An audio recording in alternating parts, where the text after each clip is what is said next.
Hello, everybody. Thank you very much for coming to this Curator's walkthrough for the Winter Festival, the 47th Winter Festival Art Show here. My name is Marcus Miller. I'm the Director-Curator of the Mann Art Gallery. I'm very happy to welcome you to this Curator's walkthrough. I'm grateful to my First Nations brothers and sisters. I want to acknowledge that we are indeed on Treaty 6 territory, the traditional lands of the Cree, Dakota peoples, homeland of the Métis Nation. Now I want to introduce Wally Dion, our guest curator for the 47th Winter Festival Art Show and Sale. Wally is a member of the Yellow Quill First Nation.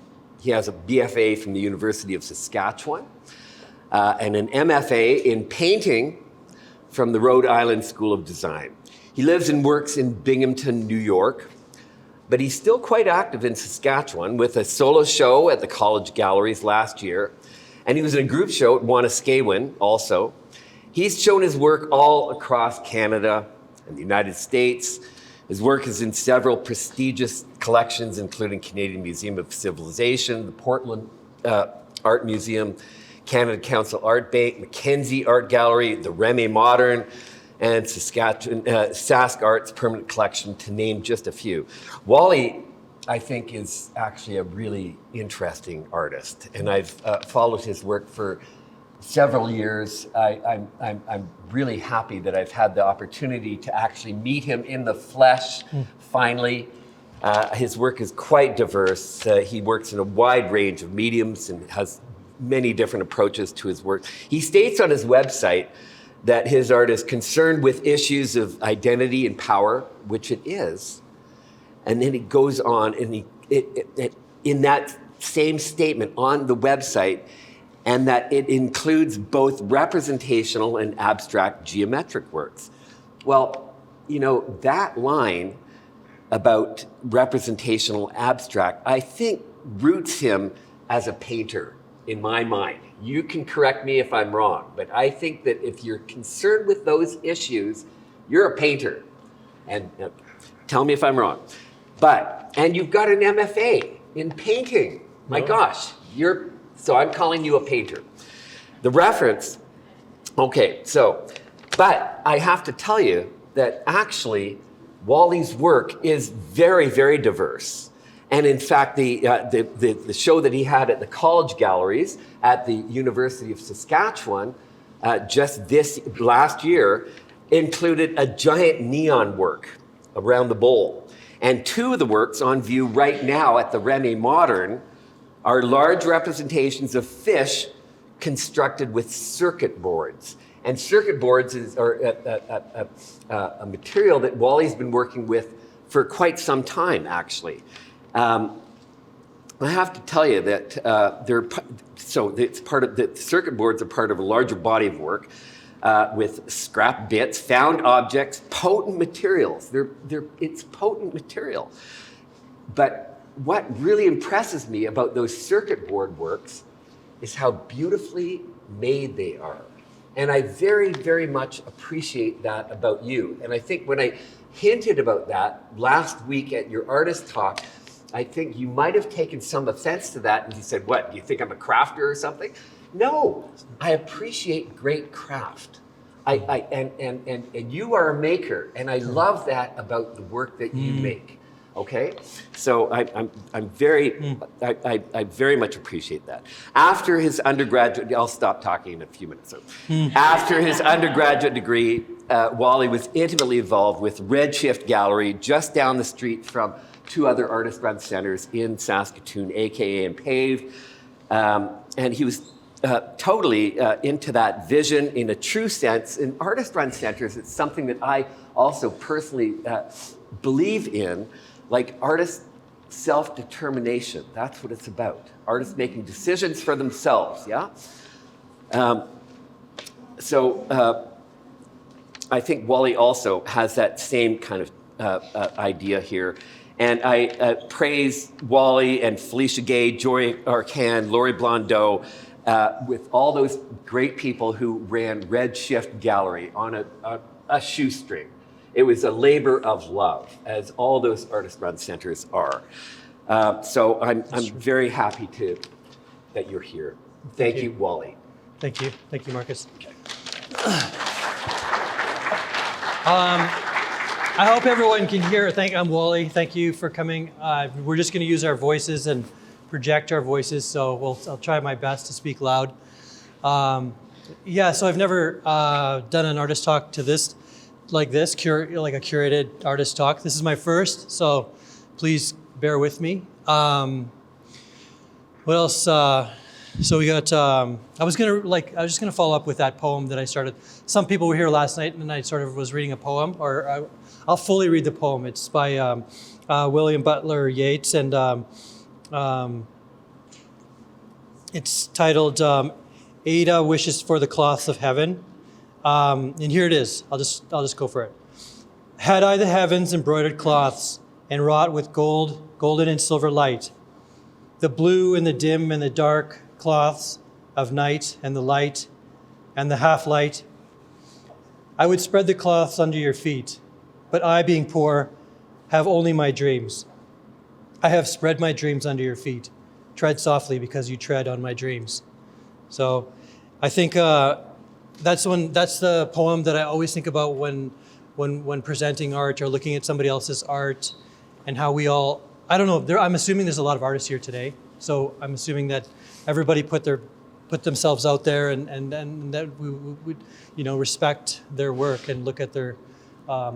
So I wanted to start the talk in this room because this is really kind of when I first encountered the works, it was in this room, and they were all just sort of like everywhere, and I saw the landscape paintings, and I knew that I knew almost like within a few minutes that I wanted to talk about the horizon line. Obviously, we can see that that's sort of what I've focused on for this room, and with the landscape paintings in this section right here. And I wanted to talk about how the horizon line, it's kind of a thing that landscape painters, like I don't know a lot about landscape painting. I'm not a landscape painter or a photographer, but this is a conversation that people have, talking about the amount of where the treatment of the sky or the land or the earth is, and the, sort of this line that travels across. So some of them, we knew that some of them would be a little too high, a little too low, and there's this sort of hanging your art thing. And in the curatorial world, I can't remember if it's 56 on center. All paintings should be like, do you know what I'm trying to say? 56 on center. And so that's normally how you would kind of like, everybody would be kind of conforming to a center zoom point along the wall. So it's not, this room is, I loosely kind of went from winter to sort of summer, and then to maybe fall this way across towards the rainbow and wooded poppy scene over there.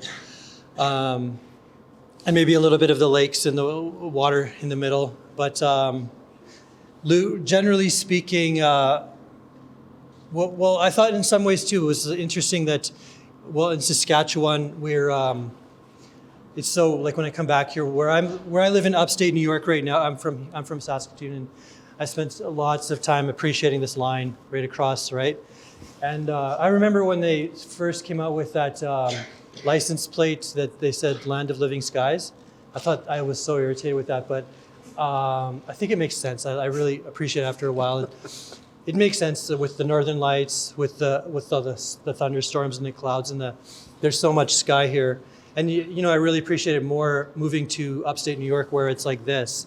This is how it is. It's like if you've ever lived in the interior of BC, or it's like always you're surrounded by, and I guess in some ways too, your day's shorter because the sun gets cut off. And I mean, I could talk about all the reasons why I don't like it there. I could talk for a long time about why I don't like where I'm living, but I really like here. And there's something, I think about it sometimes when I'm driving to Calgary or to Swift Current. Sort of my mind goes into this meditative state, and I start thinking about all of my ideas and these stories that I want to like tell in my art. And I don't really do that when I'm driving through the interstate. Well, what I'm thinking about is how I'm not going to get killed. And you're like, usually it's a double lane highway, and there's 2 lanes, and it's like semis, and so you're not really doing that meditative thing. When when you're driving through this, it's like, and you're the only car, you kind of do that. And I don't know if you guys probably do the same thing. Your mind, I think it's maybe a psychology effect. Your mind goes into a different wavelength, and you just kind of like, your body's like steering, but it's really not thinking about steering, and you just kind of go, and you start meditating and thinking of adventurous like scenes and just kind of like stories that you want to tell. So that's kind of what I think about when I think about the prairies. Often this last night I was just thinking about how I sort of everyone's vision is sort of been like conformed back into that. Like I've really what's the word for it? I've taken your painting, but I've subjected it to other people, and that is something that I was kind of worried about curating people, because I know this happened to me one time at a show in Regina.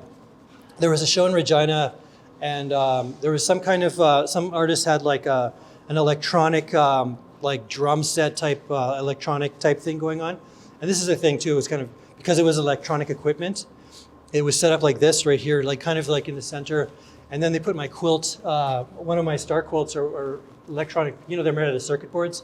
They put it like directly above it, and it sort of had this.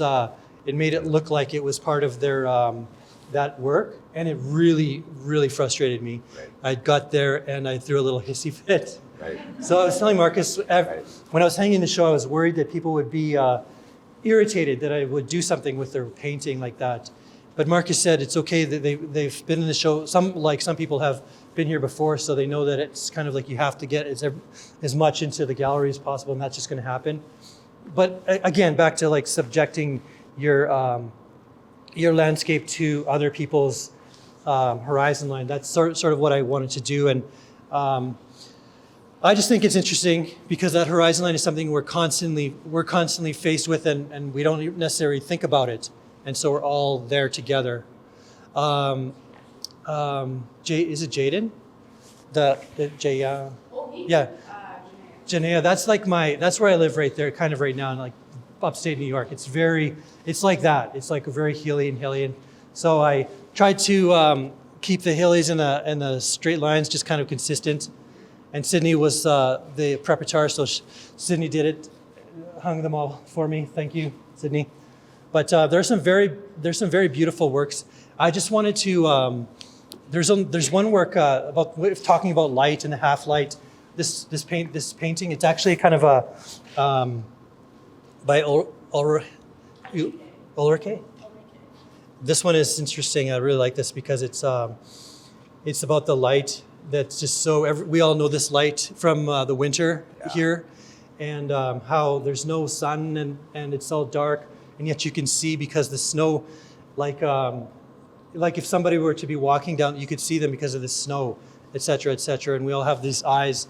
We all have this eyesight for the snow here, and it bothers me that I spend so much time on like Instagram or computers because my eyes are getting destroyed. But when I spend more time at this light right here, my eyes get stronger. Yes. They get much better. No, that's a very astute observation about this painting. The light is very important. Mm-hmm. And I have to tell you that I think your installation here, based on the horizon line, like resulting in jagged edges across the top and the bottom, is brilliant. I love that. I love that. I think you immediately walk into this and you see that it's a quirky kind of an installation, but you understand what the logic is immediately. Yeah, it's kind of, I think I've only heard of, I don't know if I've copied this from somebody, but I've heard about it once or twice, maybe once, like just putting all the horizon. I can't remember where I heard of it before, but, and then it goes to the sun, sort of sunsets and the rain and the clouds over there, but it's the land of the living skies for sure, isn't it? What else was I going to say? Not much. I was going to say this. Let me just say this for a second, because it's kind of related to this. So that wall right there, it's kind of related to the landscapes. Those are facing this landscape here for an intentional reason. For example, this is standing on the ground landscape, but these are obviously kind of like from an airplane, maybe landscape. This is a beach, right? So you can maybe from above the beach, you can see, I don't know, maybe how that was envisioned. Because if you remember, before airplanes and hot air balloons, who's all been in hot air? I haven't. I should. We didn't have a real perspective apart from the land looking like this. That was our main relationship. So this idea from above is where this is coming from, and this one as well, this quilt. But I think this one is more, this is related to exactly like it says, like a photograph or did from a satellite. Whereas Lee Dorian's, it's maybe from or spiritual, his sort of historic worldview of the earth from above, or from that Turtle Island kind of perspective. So that's why these are facing that perspective there. And let's also remember that our perspective of the land often has to do, in the history of landscape painting, has to do with property. So I remember studying, like when I first started, they talked about the genres, the hierarchy. You're talking about painting and who's a painter, but they talked about the hierarchy of painting. And this was what they said in university, and this is how it was back in Europe, okay, in Western, like a colonial, very colonial statement is about to come out of my mouth. A very like toxic statement is about to come out of my mouth.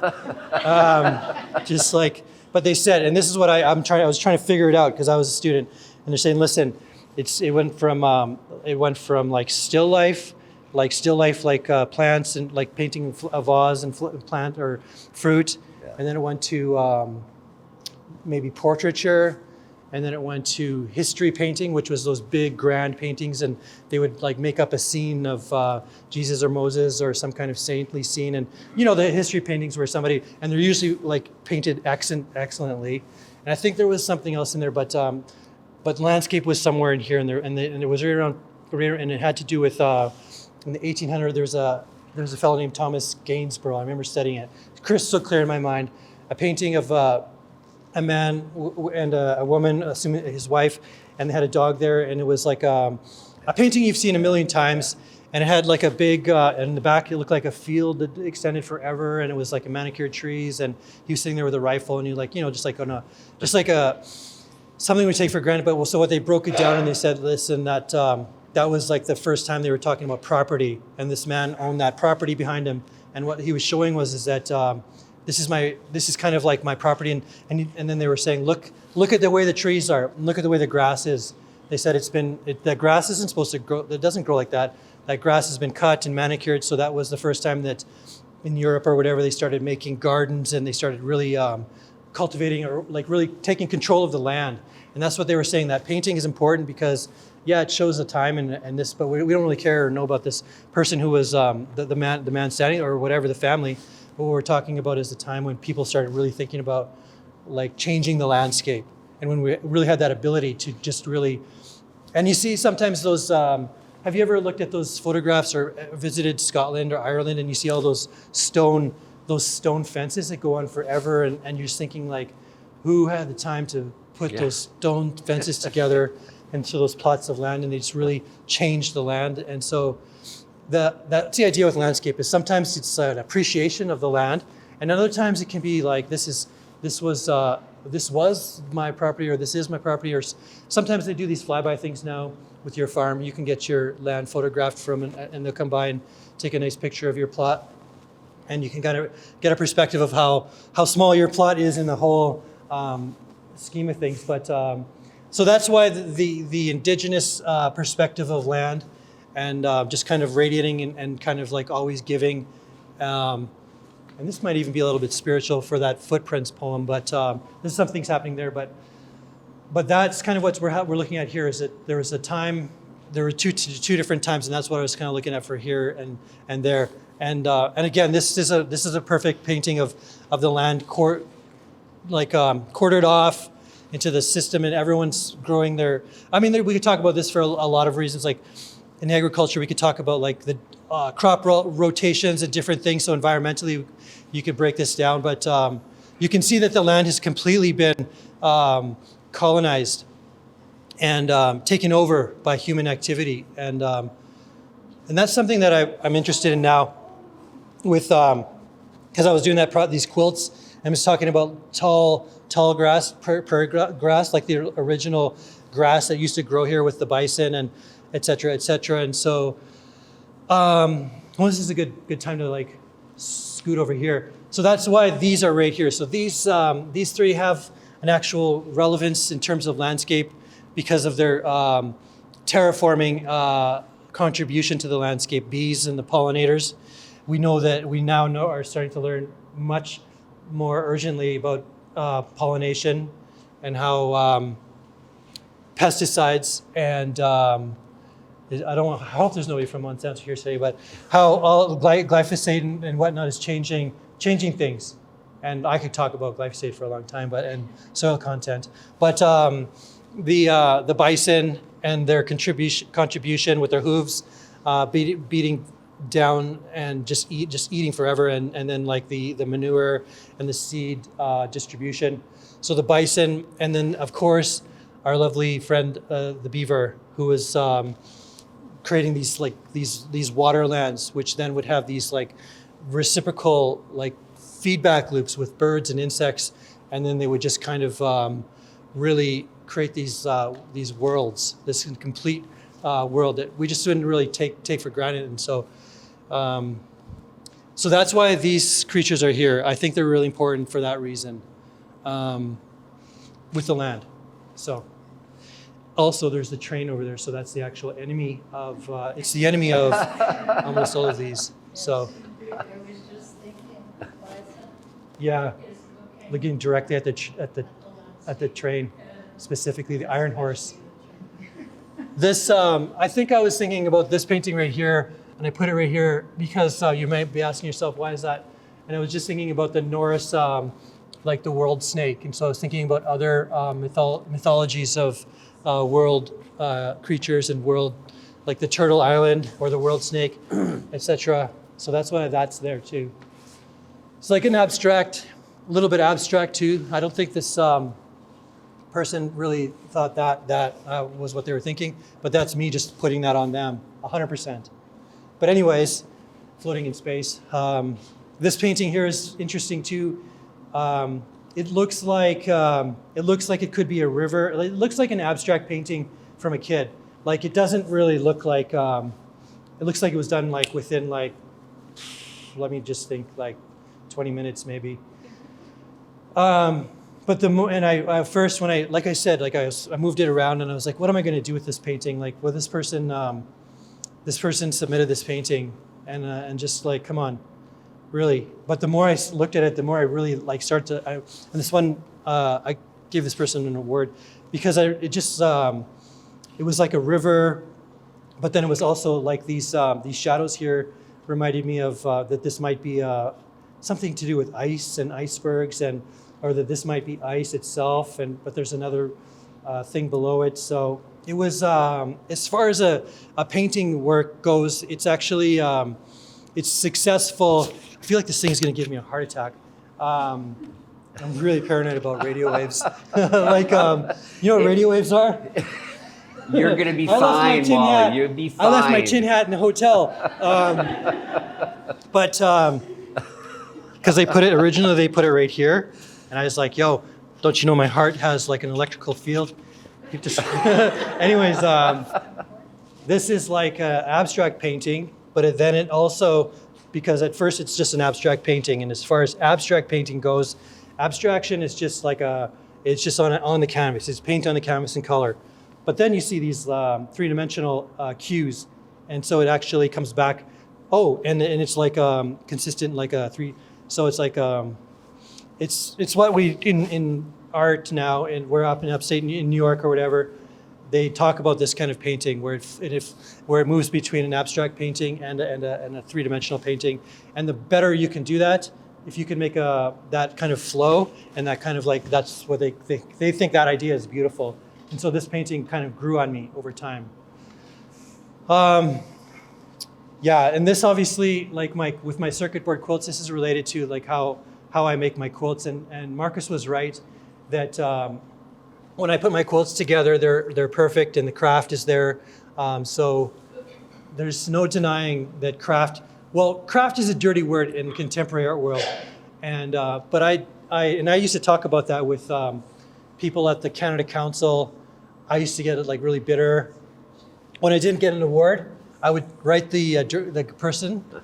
You don't have to write me any like emails, but I would write and I would say things like, should I not be applying to contemporary art programs anymore? Yeah. And they would be like, oh, Wally, what's wrong? And I'd be like, I just feel like I just feel like, and I was getting really bitter because I felt like contemporary work was growing and craft was getting like pushed under the rug. But I'm within the world of craft, I think. So that's just that.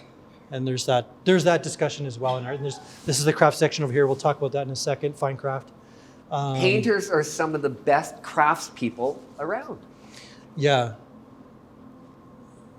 Well, yeah. There's a thing about painting. It's because it's a two-dimensional object, and there's skill that's involved. But there definitely is a whole discussion around art and craft, and there's certainly a deeply rooted hierarchy there, and it's very much unresolved. Yeah. Right now. You're right.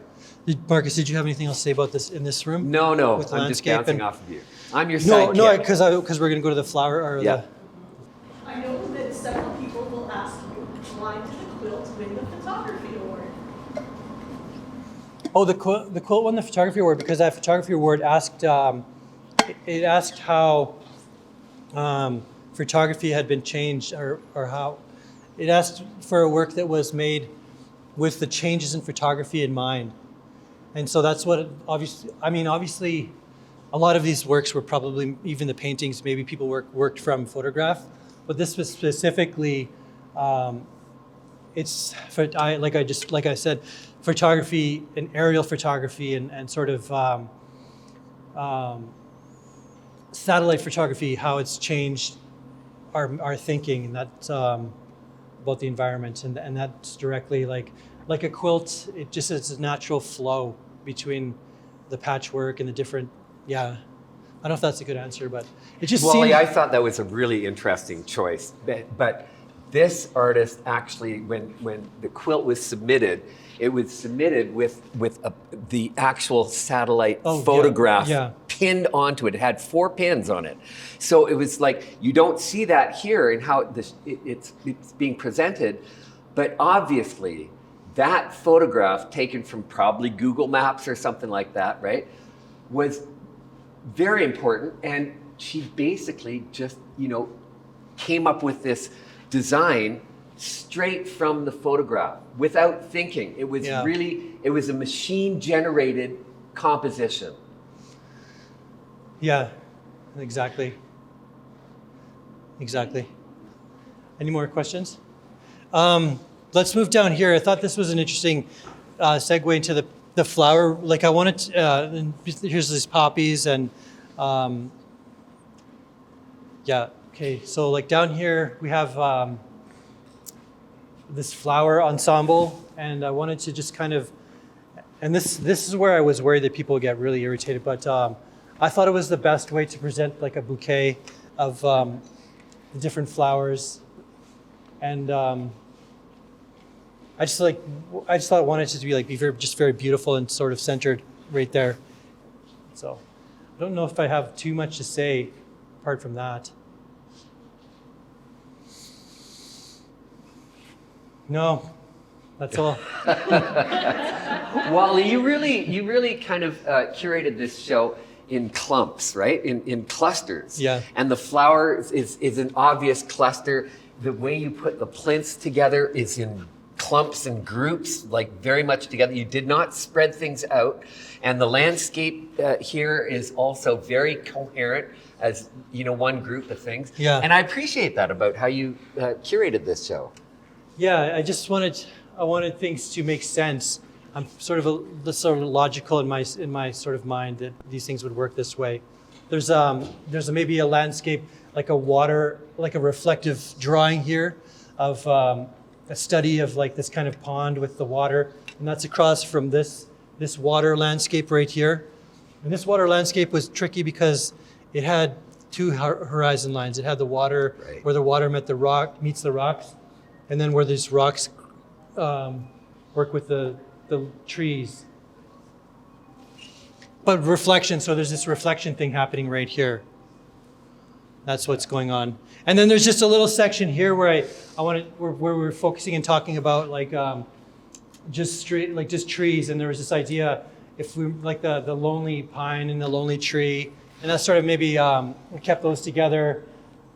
I was just thinking about the group of seven and how we really talk about the some of the famous tree paintings. I didn't really study the group of seven that hard, but Were you avoiding them, Wally? yes, yes. Yes. So yeah, that's everything for there. Should we go to the?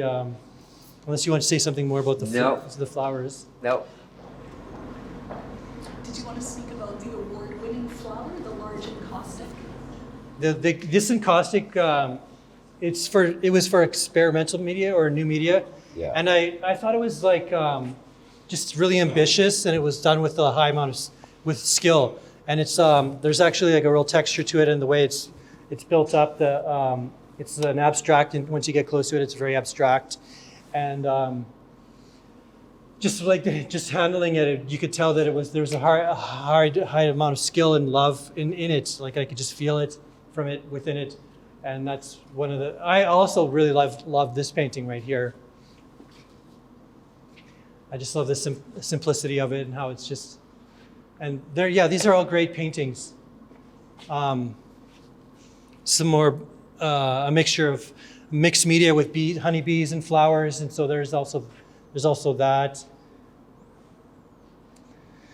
There's Yeah. something very visceral about this painting here that won the award, and it's the materials, right? And it's very, very like you can feel those materials. And then the center of that flower Yeah. is so meaty. It looks like brains or Yeah. intestines or something. Yeah. That it just kind of grabs you, right? And you can see, I think in some places it's even been scraped away and then just added to, and it's it's a really successful painting, work of art.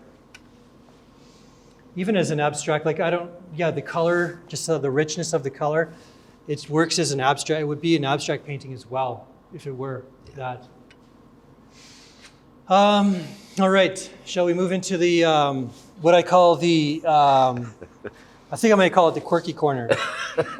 Let's move into the quirky corner. Yeah. You can come this way or that way.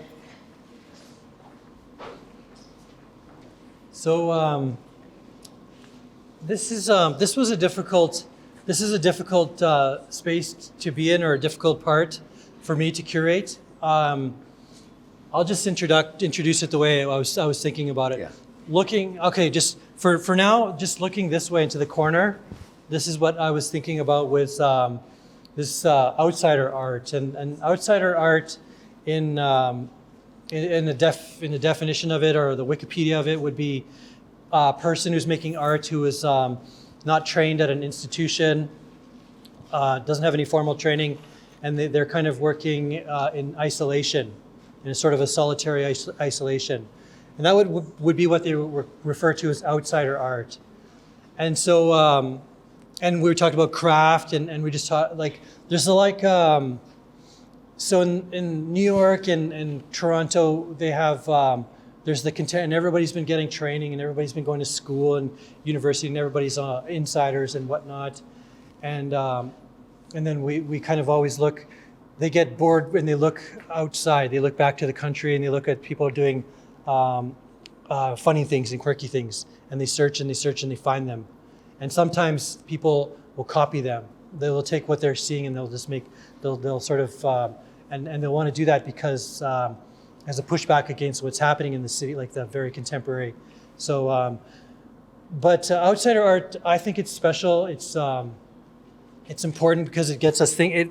It can be very like sort of nostalgic and gentle, and sometimes it can be very playful, and it's sort of very devil may care, like just attitude, like I'm good, this is what I do, and I don't necessarily care about like big city folk in Toronto, like in New York, and that's good too, that sort of outsiderness of it. obviously there's this fellow here, and I was going to talk about it with, there's a couple ways to talk. Well, when I first walked in the room, I was talking about this big, it's called Warrior, this artist. I always don't know his name. Jared Meyer. Jared. So what they say in the in Indian Affairs, in the Department of Indian Northern Affairs, at the bottom of their website, there's a thing that says, or the bottom of their documents, it says, disclaimer, we use the word Indian because it's in the legislation, it's in the Indian Act, and they're basically saying that we know that it's a slur to use the word Indian. It's basically become a word that it's almost anytime you want to just be like super racist, you start off with the word Indian, and then anything after that, you're generally going to be successful in making a racial slur. But anyways, I call this guy, giving that disclaimer, I call this fellow the Steel Indian, but we've been calling him the Steel Man, and everybody's like very careful that they're always like, should we call him the Steel Indigenous or the Steel? We don't know what to say, but he's like, for me, he's the Steel Indian, because, and I say that too because we all know of the cigar shop Wooden Indian, okay, which we've seen the cigar shop Wooden Indian so many times, and people have always made them and put them outside the cigar shops, and they've sort of become this, like in some ways they're like the Kansas City Chiefs or one of these teams, the Blackhawks. It's like a thing, and this is especially true in the USA. Is people in the USA are just, they don't like really mind. They don't really mind dressing up as a Native American and going to a game and having a thing. They think it's fun, and they don't actually see any harm in that.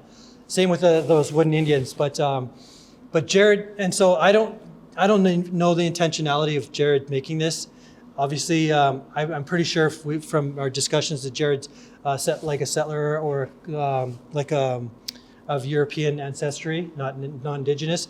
But at the same time, the amount of skill, so you got to go back and forth. You're like, okay, is he kind of just making a cigar store Indian, but at the same time you look at how much carving has gone into it, how much grinding and welding. It's all been ground, with the exception of the boots. It's all been sanded down, and so there's like 400 hours of work in this or whatever or more. But and so when I approach it, I approach it as a little bit serious, with an element of seriousness to it, because it has this person took this serious. But I also approach it because Jared won an award because he's kind of like I think about it when we were talking about Gray Owl, and where was Gray Owl? Was it in Waskesiu or further? No, around there. Yeah, so Gray Owl, we found out that Gray Owl wasn't Indigenous, but he looks really Indigenous in photographs, and Gray Owl was doing. He went straight for it, and he did everything. And like there's people that do that, and you were talking last night about the Native North American Museum in Switzerland, where I showed. So the Germans love Indigenous people. I don't know if you guys know that. The Germans and the Swiss by that too. They will have little dress up things out in Germany. You would see it and you would think it was weird. You would see all of these people dressed up doing native ceremonies and dances and stuff, and it would just be weird. But they still, doesn't matter. They don't care. They're really smart. They're like, yes, I know it's weird, and then they learn to speak Cree, like the whole language, and they learn. There was a guy. He was playing the flute, and they learn everything and they do everything. And I don't. So it's the same thing with Grail. Like you just have to. At some point, you're like, these people are very. And then at some point, you're like, wow, they're just really going for it, and at the same time, I think about reconciliation here in Canada. So reconciliation is that thing where we're trying to talk about what happened, and we have some images over here of Indigenous sorrow and pain, and maybe that's why I put some of these here. I was just talking about memory and maybe the deceased and what we know about residential schools and buried bodies, not even unconsecrated ground, etc. So I think about what I really was thinking about with, and there's another piece right here exactly about that. Charlie Farrow. So it's that's what I was thinking about with Jarrett, was it how Jarrett kind of was, he's interested, but he's trying, and you try to think about, and you try to get in there, and you don't know if you're doing it right, or you don't know if you're doing it wrong, but you're trying, and you're putting your foot forward. Do you see what I'm trying to say? Is that in some ways there might be some Indigenous people who would just be like horrified and insulted by this, but I see it in the greater scheme of things. I see it in the scheme of things I see it in the scheme of things where people simply don't talk about it, or don't even try, or don't even et cetera, et cetera. People who don't have maybe one Indigenous friend, they can't, you know what I'm saying? Like you're just like, what's, and they did this one time and they do it on the street, and it's a horrible thing to do. They said, do you, Black Lives Matter, Black Lives Matter. And they'll go up with a camera and they'll say, you have a Black Lives Matter? Yeah. And they're like, do you have any black friends? Like, yeah. And they're like, name one black friend. And it's really, really bad what happens, because people are like, what do you mean? And you're like, you have black friends, name one black friend that you have. And it's bad because you go to all these people and none of them can name. I don't know if it's just because the camera's in their face, but there's situations, and you don't want that, where people don't have any connection whatsoever. So that's why I think the steel Indigenous is important. And obviously it has ties in with the Wizard of Oz and the Tin Man. And most likely this will rust too. It's already starting to rust. So I don't know what that means, because it hasn't been treated with oil or anything. I can't tell. But I know that just steel, like if this was in Binghamton, upstate New York, because of the humidity, it would just start going, patches of rust would be everywhere, and it would be red or like whatever soon enough. You know what I'm saying? Yeah. So it's an interest. There's so many things to talk about with this piece. I wish he didn't put this steampunk thing at the bottom, because the steampunk, that's like a reference. Like there's this kind of like genre of like crafty, like outsider, like, steampunk people, they dress up in like all these kind of costumes, and they have like gears and stuff. They'll put gears on them. Yeah, so I wish that was just a different base, like because it's just works so well in that way, in that sense. But you get what I'm trying to say about a step in is better than no step at all. And if it's an awkward step, oh well. And if you get bumped and bruised on the way in, like everybody's going to make mistakes.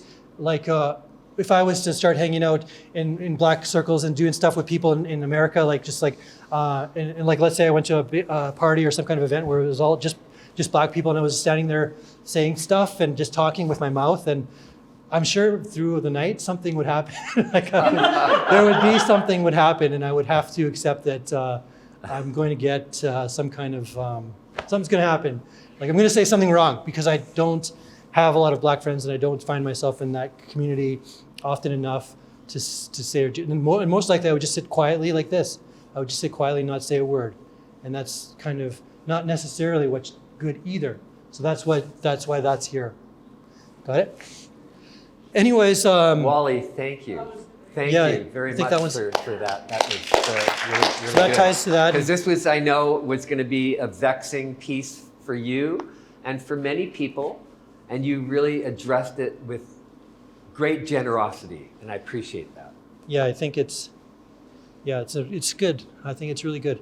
It's what's the future. It's the future. There's the other future of people just moving apart is not good. Where people are just kind of quiet and politically correct. If everyone's just politically correct, that's not integration. That's kind of like that's the opposite of. This is really beautiful. This is an interesting. When I look at this piece by Rian Sethi, I really love this piece. Abominable Mysteries, and there's just so much like you guys have all seen this like myth. Like I don't know if I'm allowed to touch it, but it's like it's just like this little devil, and there's kind of like a snake, and there's kind of like an artery coming off this bag, and no, I got it. I like holding it. Yeah. There's beadwork. There's beadwork on a moccasin. It reminds me of that I don't know if that was a story. It was a song or a story about that guy, that skeleton guy who liked to be inside the fire in the cabin. It just reminds me of like mythologies of the little people, or and I'm sure there's a story in here somewhere. So that's just when I look at this, it really gets, and he's got a little, it looks like a little lock on his heart. It just gets my creative juices flowing. It makes me think that there's a story in there, and I really like that. So, and the dragon, and then the skeleton thing over here, this little guy, the little demon. So yeah, it's definitely, yeah. It's interesting. I was just noting that you gave Brianne Setti, she was one of the award winners last night. And, I was talking to somebody last night about how subjective decisions like you and I make all the time about like what goes where and who gets the award. And you were very trepidatious about giving out awards, etc. But Brianne won an award last year as well. And so it's very interesting to remind ourselves that patterns do emerge here, So you're not the first one to recognize Brianne. I think I somehow saw that. So after I just came in cold and I was looking at things cold, right? Like they say, a cold read. I didn't know, and Marcus wouldn't tell me anything about anybody. Like I didn't know anything about anybody, so I had to like look at work and just optically or physically infer and sort of like pull meaning out of it, and that's what happened. So yeah, you're right. Like sometimes it just, you can see a pattern kind of coming up. Yeah. So but it's skill. It's this, when you look at it, it's the skill of it, it's the care, and it's the there's brilliance. So yeah, that's just what it is. That's right. This wall refers. This is the I just kind of went with some figuration paintings and some abstract. This is the abstraction section here. Honestly, I thought there would be like way more abstract work, abstract paintings, but this is in general like.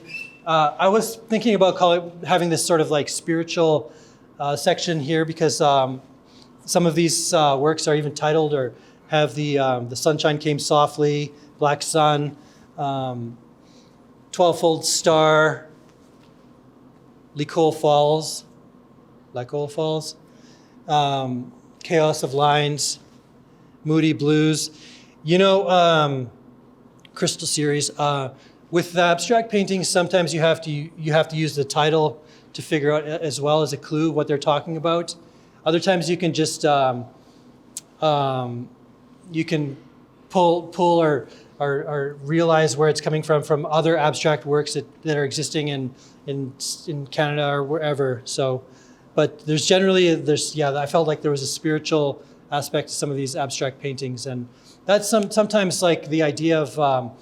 I want to make a work that explores how I feel or how I felt, and that's kind of or my psychological state, and that has merit in the art world. It really does. And as we know, like with Jackson Pollock painting and just kind of like dropping with the drips and everything, and that idea that it was like his mark was the wavelength of his arm, and that sort of like. Development of a style. Abstract work is hard to judge if you can't see the other paintings from that person and a sort of a trajectory. So it's better. Abstract work, I think it's always better when it's something that somebody does over and over again. And like that painting out there of the that weird ice river thing. It's abstract work is, in my opinion, it's always better when it takes several years. And it just keeps growing, and that becomes your style. Back to what Daryl Bell said, and if I repeat myself, I'm sorry, but he talked about his signature, and I used to visit with him, and he said, he was sort of patronizing in a lot of ways, but he would say, you come in here, and you're a kid, and you're da-da-da, and you're talking, and he said, show me your signature. You write your signature down, and he said, come back in a few more years, and your signature is a little bit better. And he said, you come back in 10 years, and your signature, it's flawless, it's exactly the same. You can do it blindfolded or asleep, or your signature, it's who you are. And he used to laugh and he said, so come back in 10 years. But he was kind of right, and I was always wanting to be successful faster and sooner. And especially with, you can say the same goes with portraiture too, or any work. And that's the thing about outsider work as well. it becomes taken more serious when a curator or somebody goes into a person's home or in like Purdue or whatever town or Rostern or whatever, and you see like you're like, show me some more of your works, and they take you out and there's like hundreds of these paintings, hundreds of paintings of people singing, and then you say, okay, this person has a style. They have a very definite way of doing things, and they're committed, and that's how you can tell that. I don't know if they say that's what we think is like, oh, this is the genius of outsider artists, is that they're committed to it and they didn't give up, and they didn't. And what we respect about outsider artists is we respect that they don't give up, and they don't care what people are thinking, because we have a problem in art, in contemporary art, and it's called the curatorial gaze. It's also, you could also call it the in other social sciences, they call it the white gaze, and it's whatever you start thinking, what would white people want, or what would the curator want, and that's when you run into trouble. That's when you really run into trouble, and people run into it a lot because I work with other artists and everywhere, and young people and young artists especially in the schools. We're looking at slide shows and everything, and we're seeing what's successful, and we desperately want to be like successful, and so we're very attuned to the curatorial gaze. But when we see the outsider, we're like, oh man, this person, they didn't care. For 25 years, they painted buildings in Rostern, the same building, and you just think like this person needs a show at the Remy, or this person needs a show at, and this happened. It's happened. There was a guy in Saskatoon. They called him Sailor Dan, and he used to draw these ships. Yeah. He used to draw these ships all the time, the same ship, over and over again. And he would often. One time I got him, and I was going to buy one, and he tried to. It was too much. He knew his drawings were worth. I said, how much? And he's like, 260. Because, well, maybe he looked at me and he's like, I think it was, I had $60, and he was like, he looked at me, he's like, $260. And I was like, come on, Dad. So I'd missed out. But Sailor Dan drew these, and they were like, and it was really funny too, because they were Spanish galleons, always from the side view, Spanish galleons. And who knows, maybe he got that from some other drawing style, or he saw somewhere. But I always thought it was very strange that I don't know his history, but he was from Saskatoon, and he was living in the prairies where there are no Spanish galleons in Saskatoon.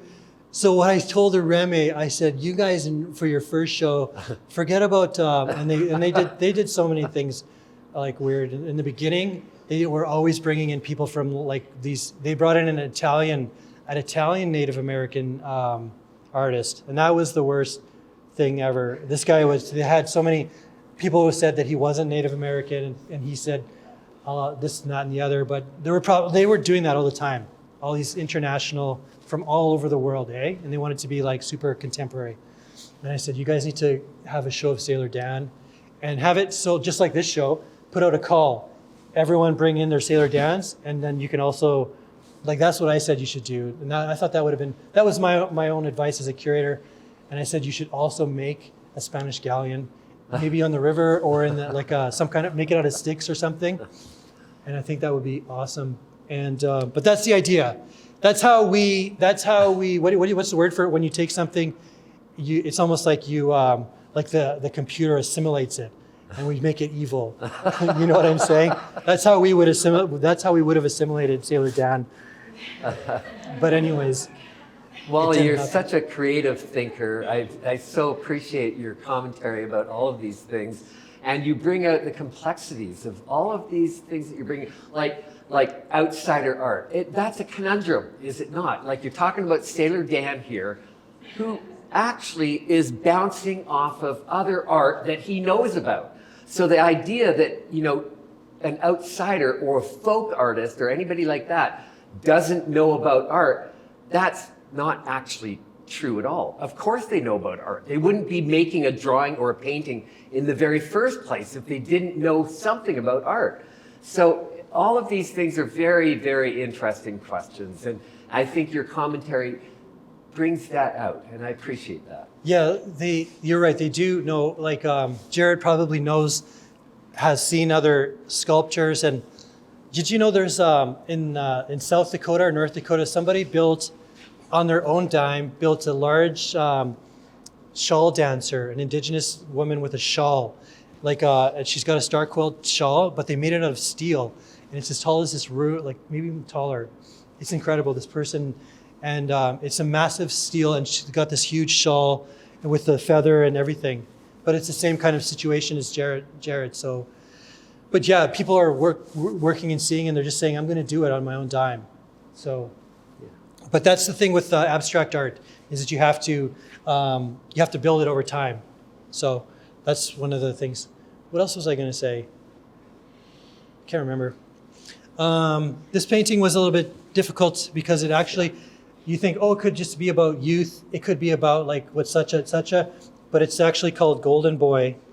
So I was worried because it references, I don't know how much I want to talk about it, but it references something. Go for it. It just references a golden shower, which is urinating in somebody. Yep. It's a fetish thing. It's a sexual fetish thing.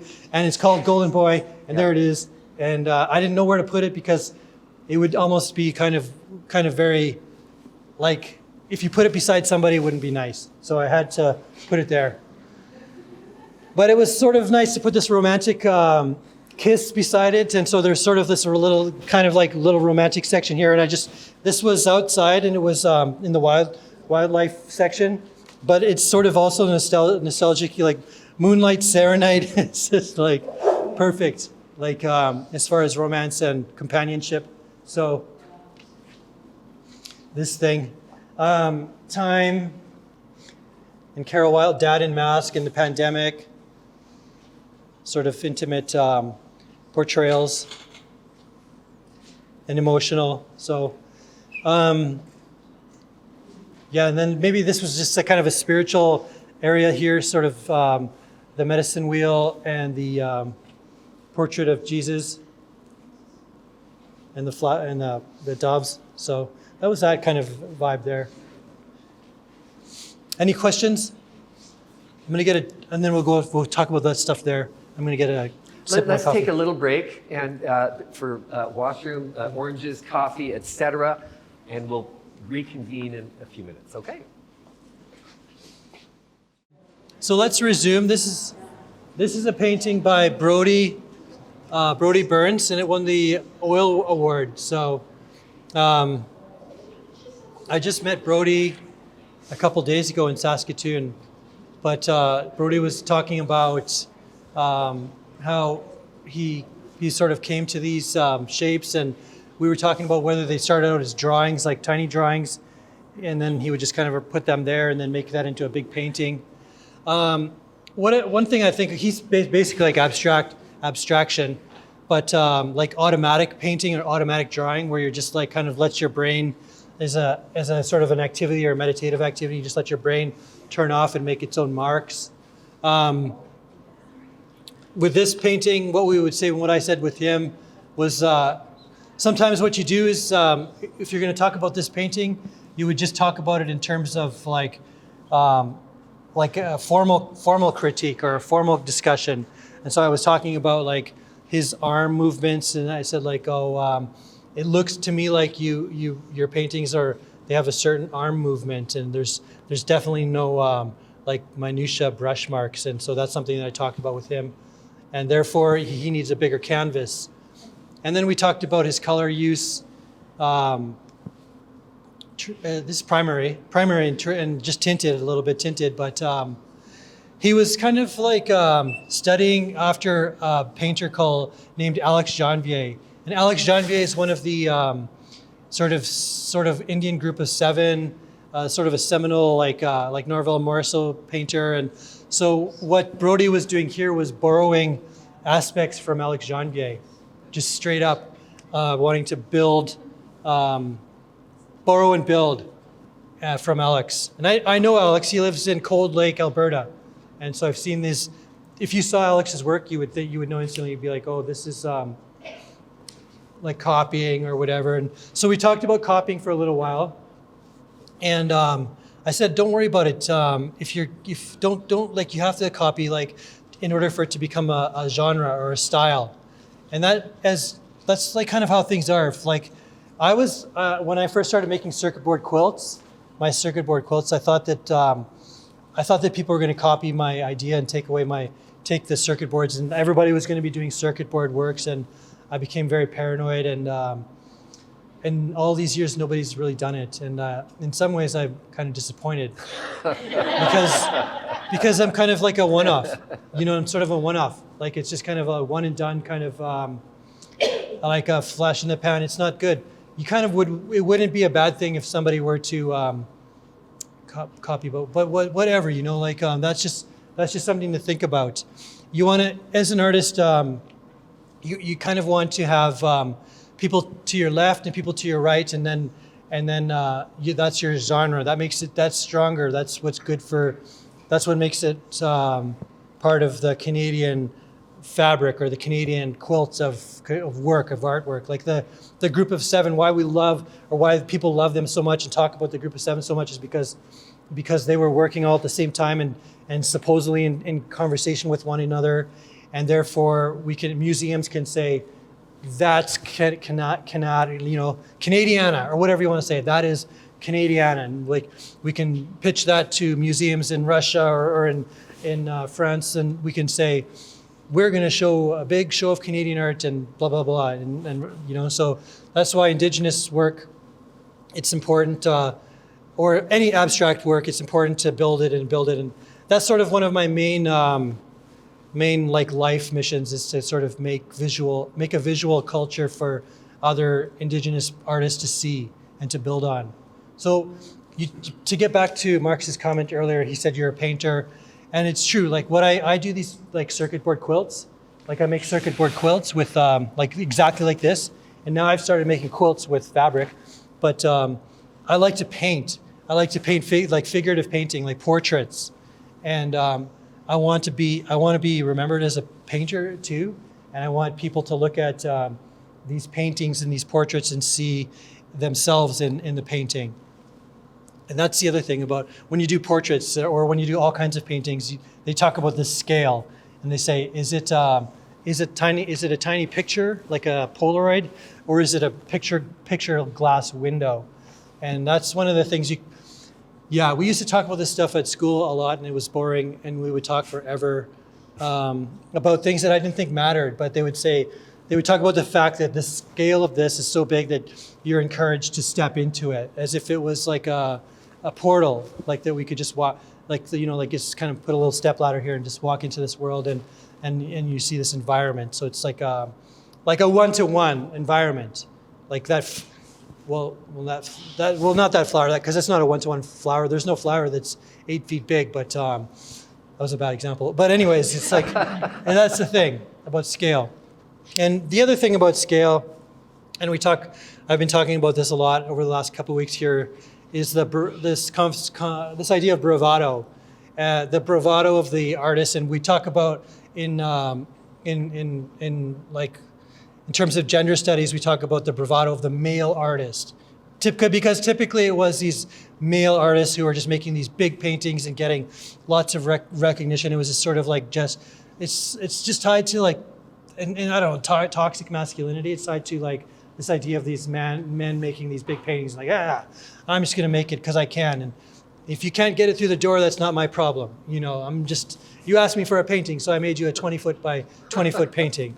That kind of like male, like boom, you show up at Tim Hortons, you're in line, and he shows up right in front of you, and he just stands there. And you're like, oh, he's like, I'm in line, and it's like, okay, and it's just like that idea, and sometimes the art world rewards it, like with big paintings, and sometimes you bet the farm and you lose it. So that's the thing about painting big, is you can lose it all, or you can. Because they say, oh, this person's operating at an ambitious level. And that was the word we used to use in juries. Yeah. They would say, this person is ambitious, or this person is not ambitious, or they seem a little timid. And so the thing that I always say is, fortune favors the bold.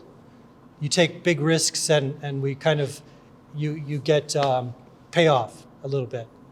And if you're safe, and it's in your work, if it's safe, then that's safe is not always like, it doesn't always pay off. So. But here we've got another big work that's quilt. not done by a man. Yes, And quilting. it's big too. Yeah, this one won the Hue Award for the color, for just, honest to the Lord, I had to Google what the hue was, the hue. I didn't quite understand what they meant. What's that? I have a master's in painting. I could have a PhD in painting, I still wouldn't know it. Do you want to know why? Because it only means I have a master's in PS. It only means I have a master in weaving like illusions. But if it comes to, that's why teaching is kind of good too, because when I teach like painting, like physical painting, you have a class and we're teaching color theory, you have to know what is real. You can't just tell the students to paint like blah, blah, blah. They need actual skills. So we're going to mix paint today, and we're going to start with these colors, the primaries and secondaries, and we're going to do tinting. And so that's what brings me back to honesty, is teaching.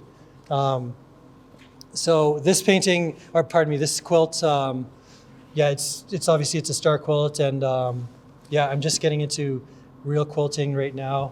Mine only have 1, 2, 3, 4, 5, 6. It's got six layers. I usually have like 5, but yes, quilts are gifts. Quilts are meant for ceremonies. Quilts are meant for burials. Quilts are meant for sleeping.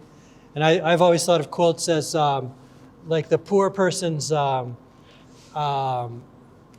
activity. And that's what they say, is because they were always scraps.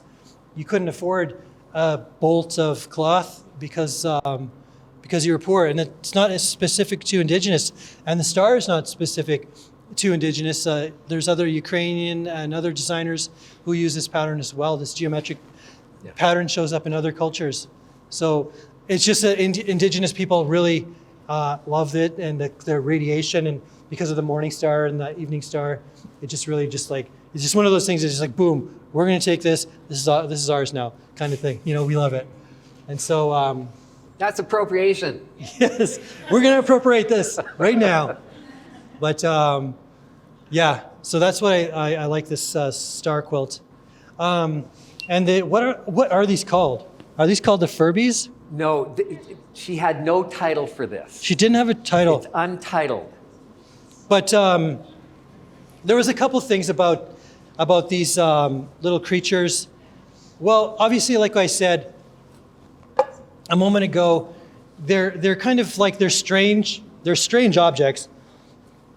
I thought there would be more, so I did some little research on her Instagram last night, and I didn't see any more of these. When I saw these, I thought, this person must make these a lot, and there must be this must be like a tradition. Like maybe there's other objects, like weird, like things happening in this person's studio, and like my imagination, because it says here like human hair.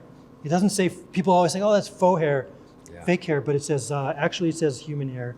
So the weirdness starts there, and it just keeps going.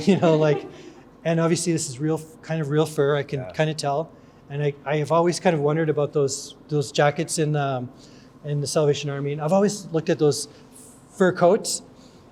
There's fur coats in the Mennonite, the clothing store or whatever. Yeah.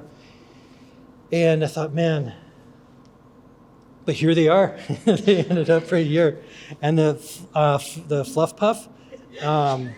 It's just really like, this is really amazing, and it's real, and it's not what's the word for it, pelting, or it's not like it's not coming out yet, so it's actually still quality, and but I really just love these the second I saw them, for those reasons.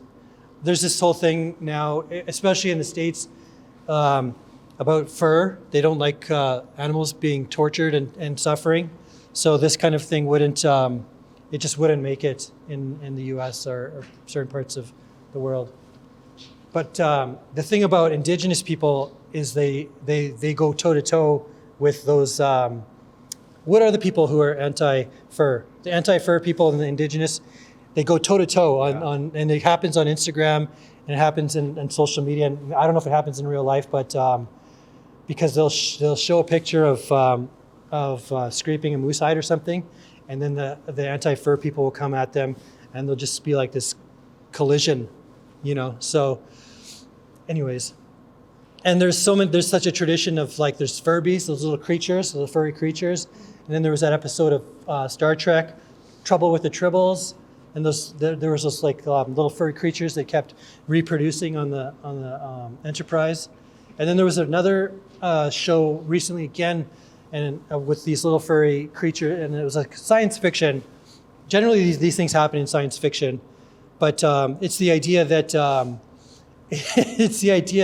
like when you're playing with your cat and you like squeeze their paw, and out of the like cute little furry mitt comes these like claws, and it's only when you squeeze their paws a certain way. It's so cute, and then all of a sudden like these really sharp things. So it's like these things that have fur, but what's concealed and whatnot underneath them, and there's just a lot to talk about with these. But the thing that I'm really interested in is more.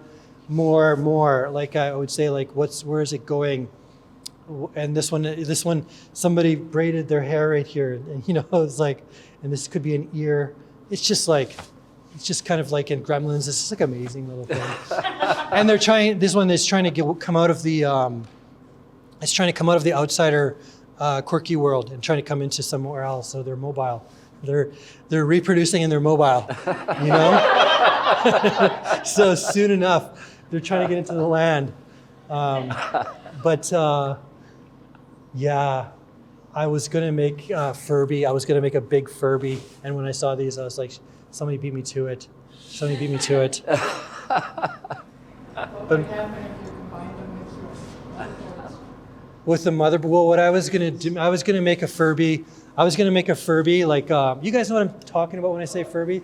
These creepy little creatures they were toys, and they were somehow they somehow were automated, like little inside them. Nobody knew exactly how smart these things were, because they would talk, and they would talk to other Furbies, and they had some kind of like infrared beam coming out of their head, so they could tell when you walked by. So they were way ahead of their time technologically speaking, because this was the time when we still had Hungry Hippo. That was the best thing we had, and like this stupid little toys, and all of a sudden Furbies started talking. And anyways, I was gonna make a Furby, and it was gonna have like a thing where it could open up its rib cage, and it was just gonna be gold city inside, like a little tiny imaginary gold city, and it's just gonna be creepy and weird, like that it has like ribs and stuff. But there's an artist named David Altmage, and he's like a famous Canadian character. And what David Altmage does is he makes these very weird. So he started with the abominable snowman, and sometimes like giants. So what he'll have is like almost like a giant person here, and he'll make it like with real flesh, and like it's just really creepy to look at.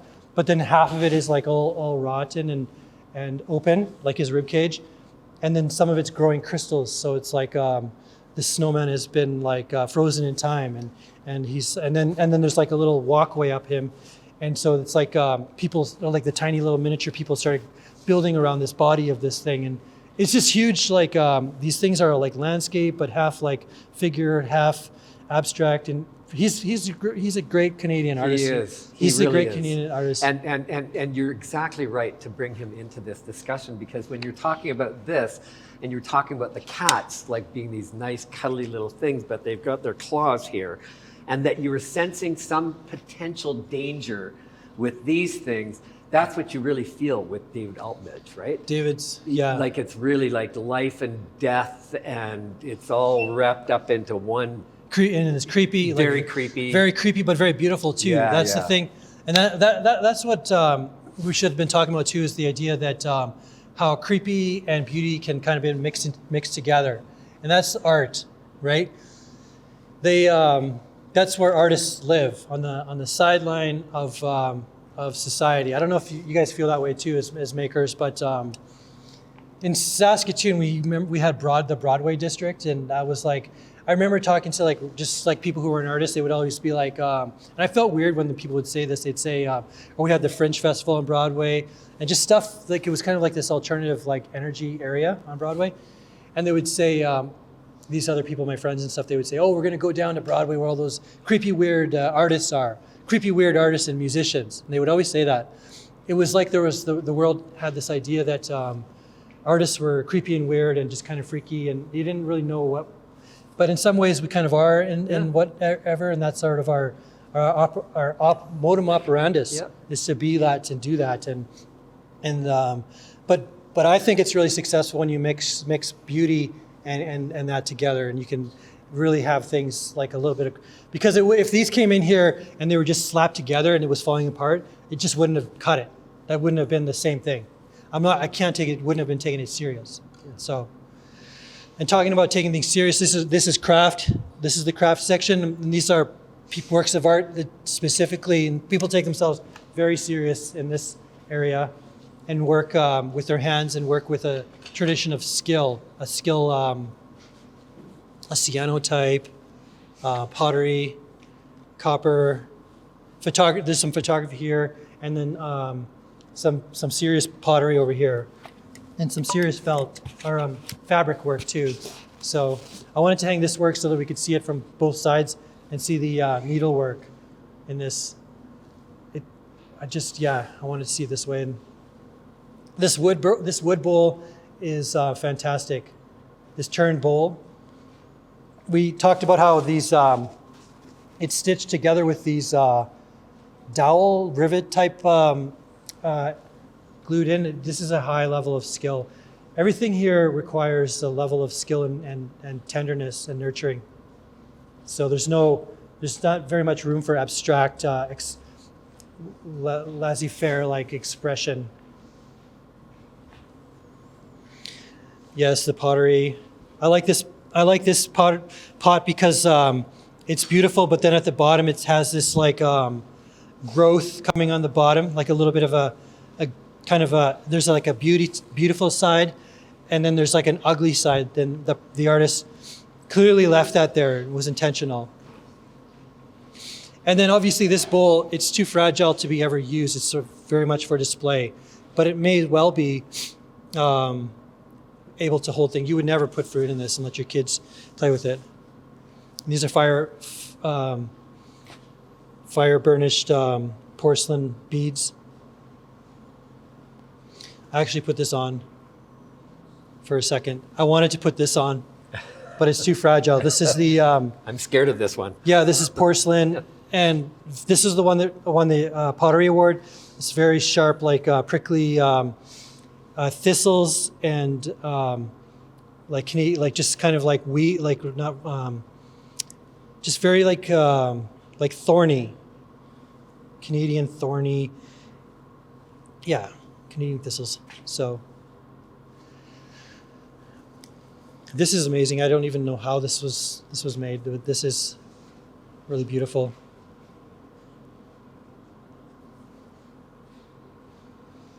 Yeah. It's like a Gustav Klimt painting down here. Do you guys know who Gustav Klimt is? I don't even know if he has a genre. He painted these like with gold gilded portraits, and anyways, this is the color schematic of this. It's a painting in a lot of ways, really. This is like a painting on fabric. This is like almost exactly Gustav Klimt. Yeah, like that's almost. right.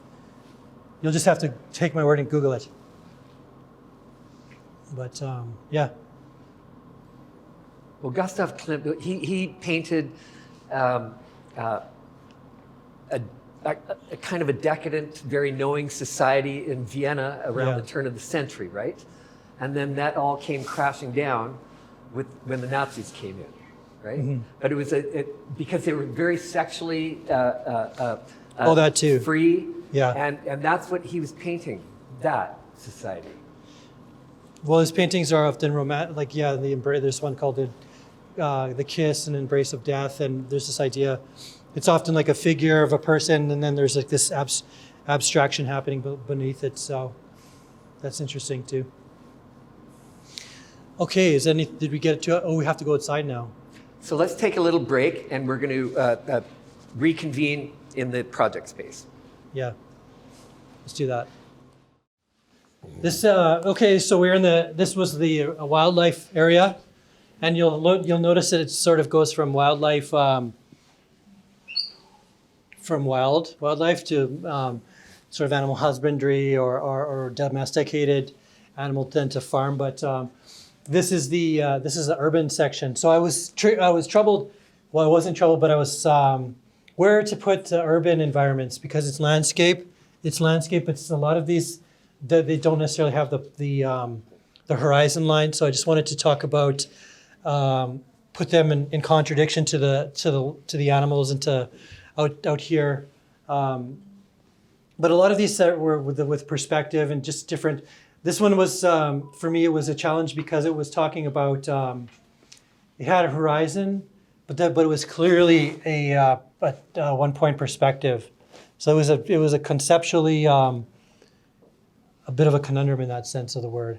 But it was urban too, so that's why I wanted to put all of these together and these urban environments. I understand this is a hotel here in town, and this has like there's some sorrowful kind of history happening here, and sort of that's why that's there.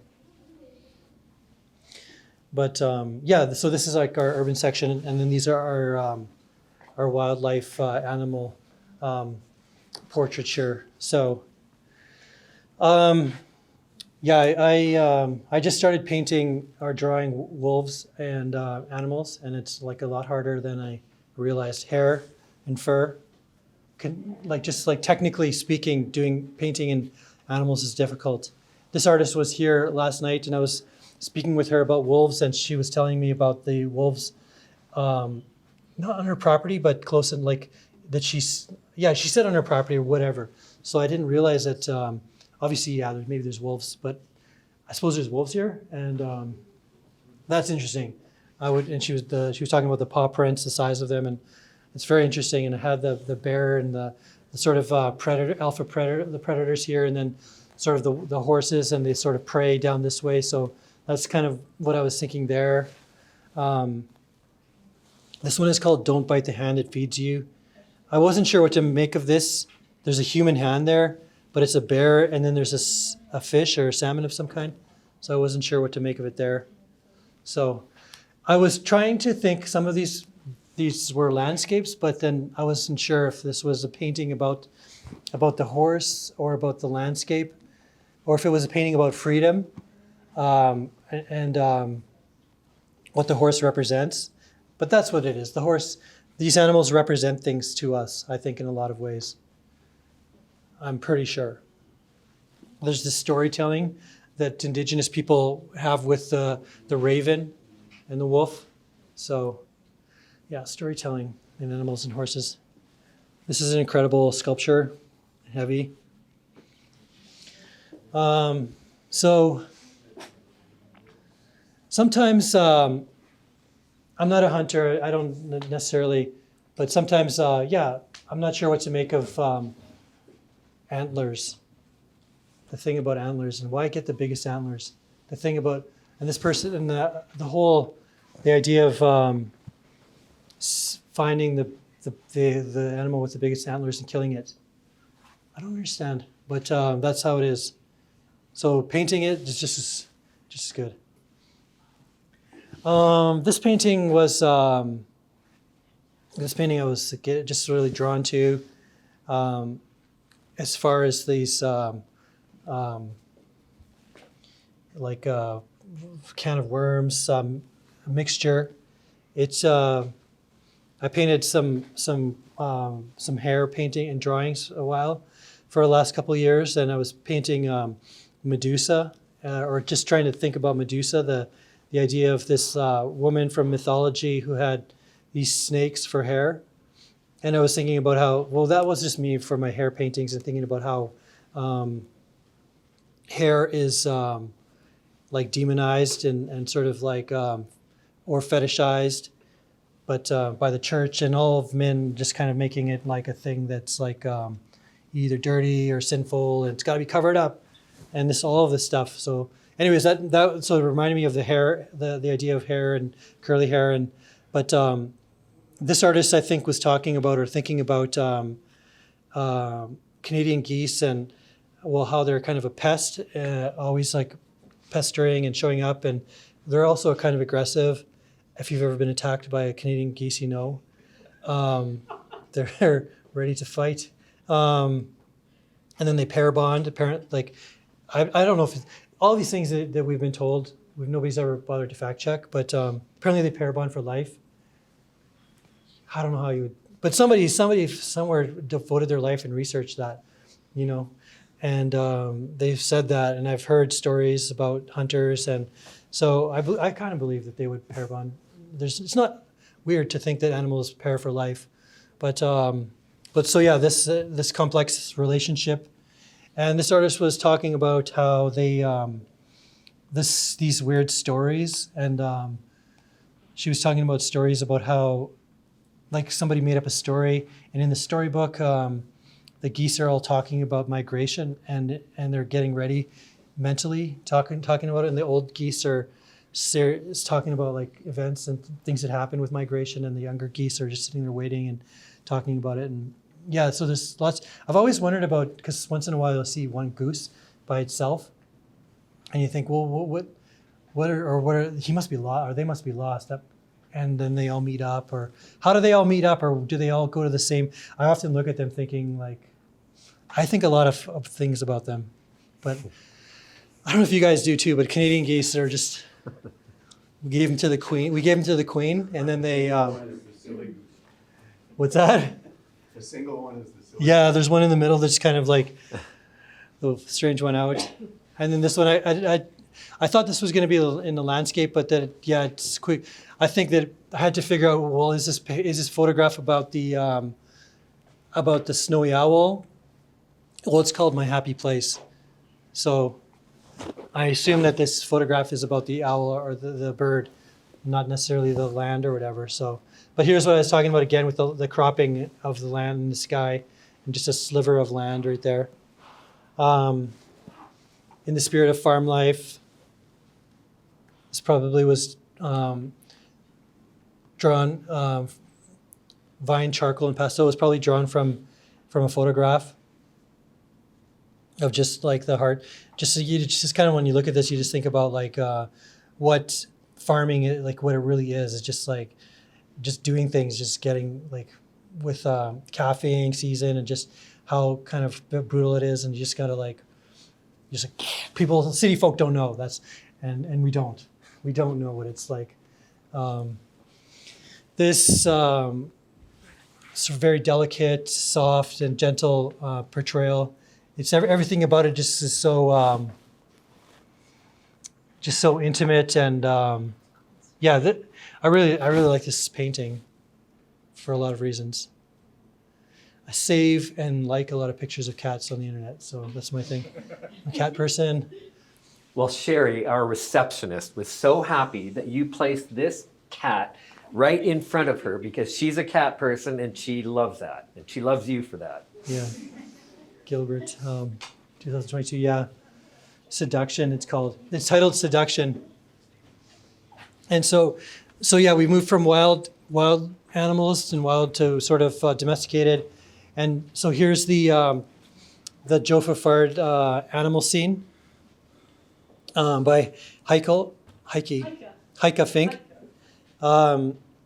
So it's actually Joe Fafard. He's a sculptor, a Saskatchewan sculptor, and he would for years he was making bronze animals. Primarily, he would make these bronze horses, and what I think he was kind of very. This is a maquette of Joe Fafard, the artist. Heiko's made, and so what Joe used to make was these horses, and they were really successful because of the patina. They were bronze, and the way that they were patinaed was and paint, like there was a paint kind of handling, and there's just really beautiful animals and beautiful sculptures. So what else was I going to say? So it's interesting that his were made out of bronze, but these are made out of felt. So a very different material, very soft. So I really, and Joe, if I met him like once or twice, that was kind of how he was too. He was very soft and a gentle and a friendly person, approachable, in spite of the fact that he was so successful. He was very successful and like Saskatchewan artist, but also very not big-headed about it. So sometimes I wanted to get a Joe Fafard, but they're too expensive. But yeah, you can't say that. I don't say that too much about art. Like I like to start to now collect art, but this is one person who his horse. If I could get my hands on a Joe Fafard small horse, you guys probably feel the same. I'm probably just I'm talking to the choir. I was preaching to the choir. They're amazing. Well, So- he started out as a minimalist, actually, and then his work became like uncannily realistic, right? Yeah. And so you can't not appreciate his work, right? The wolf that we've got outside here is unbelievable, right? And it's become an icon for the Mann Art Gallery and for Prince Albert. And I love that sculpture so much because, and I think I've mentioned this to you, whenever a truck or a car drives by there, if it's got a dog in, the dog starts yapping at this giant wolf. And I think every time to myself, what is this dog thinking? Who would want to pick a fight with this guy, right? Yeah, that's what I was talking to Yeah, the lady who has the wolf. She said her dog always barks at that Yeah. wolf too. yeah. I think one of his best installations is in Toronto. And it's in the TD Center, right? In the plaza there. And he's got a bunch of cows lying around in a pasture, right? In this Mies van der Rohe modernist kind of space. And it's so beautiful right there. It's such a great backdrop, this urban, modern backdrop to his cows. It's fantastic. And he's also then for a while he was doing bison as well, but he was for a long time with the domesticated animals, and so he would have even the different kinds of the different breed or stock of these animals. So he was speaking to actual farming people, like people who are in actual agriculture. So it's like and sometimes we talk about, like I've been talking about that with young artists, and they say like I don't want to be pigeonholed, or I don't want to be like just put into a category. And here's Joe making like farm, like in a time when everybody else in the world is concerned with being like super contemporary. He's making like farm animals, and so, but he just stuck to it. And that's something. Well, that's what I've talked about in there was like that quality of stick-to-itiveness. That is a real word. So that wolf out there is one of the reasons why I came here to do this, because Marcus contacted me, and I was thinking just in upstate New York, and I'm getting to that age now where, like, if you ask me to go out tonight for dinner, I'm just like, I'm just like, you know what I mean? So Marcus is asking me to come to Prince Albert, Saskatchewan, and they're gonna lose my luggage probably, like all this, and like I'm probably gonna get a canceled flight, but I knew that the Mann Art Gallery was serious, because a serious institution, because I know that there was some kind of like a fundraising organization. You guys had to get that. It was a big job. Like it wasn't just given to you guys. It wasn't just a gift that Wolf wasn't just given, and so Jesse it tells. Campbell over here, former director, was a big part of that fundraising drive. Yeah. Thank you, Jesse. Thanks, everyone. Yeah. So I was looking for clues that. Remember I was talking about if it takes itself serious.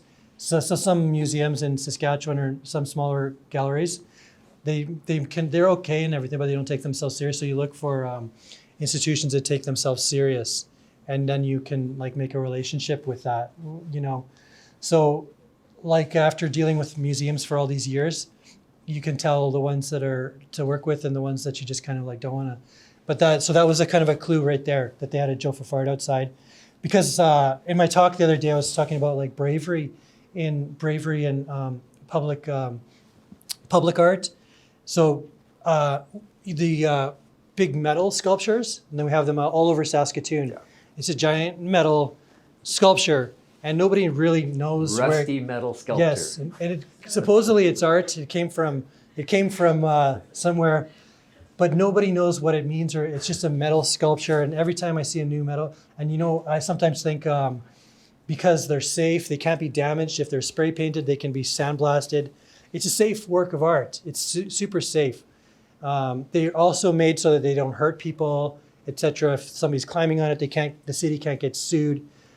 But somebody could, if they really wanted to, they could hit that with a hockey stick or a bat, and they could do damage to it. And yet it's on ground level, so it takes bravery, and that's something that you can tell. That's a difference. It could have been on the roof. You could have put that on the roof, and so I think about that, and when I think about public art. But anyways, back to Joe and the domesticated. So that's a good reason why this painting and these sort of like domestic scenes and sort of that's kind of what the interior of the farm and the sort of outside of the farm and the interior of the farm. That's kind of what I was thinking about there, putting these together, and it made sense to me. It made good sense.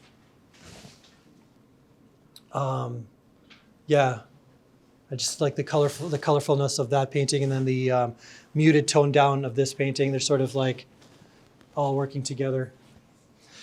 The last painting here is the watercolor train piece right there, the watercolor railroad piece. So it's actually a watercolor. It's just really a skillful painting. I thought it was a photograph. A lot of people think it's a photograph, but it's and it's why it won the award in watercolor. I'm kind of glad.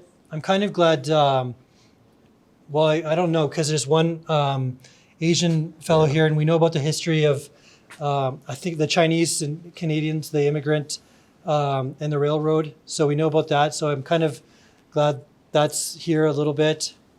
But yeah, this is an ambitious work, and it's an accomplished painting. So I believe that it might be the end. I think that's the last painting, unless I'm mistaken. I think that's it. I think you've done it, I Wally. think we've done it. We've wrapped it up. Thank you made so it. much, Wally Dion. Wonderful. Thank you so much. Thank you. Thank you for taking Good- the risk good to come job. here. That's right. Risk That's the right. flight, the luggage. It's all good. It worked out perfect.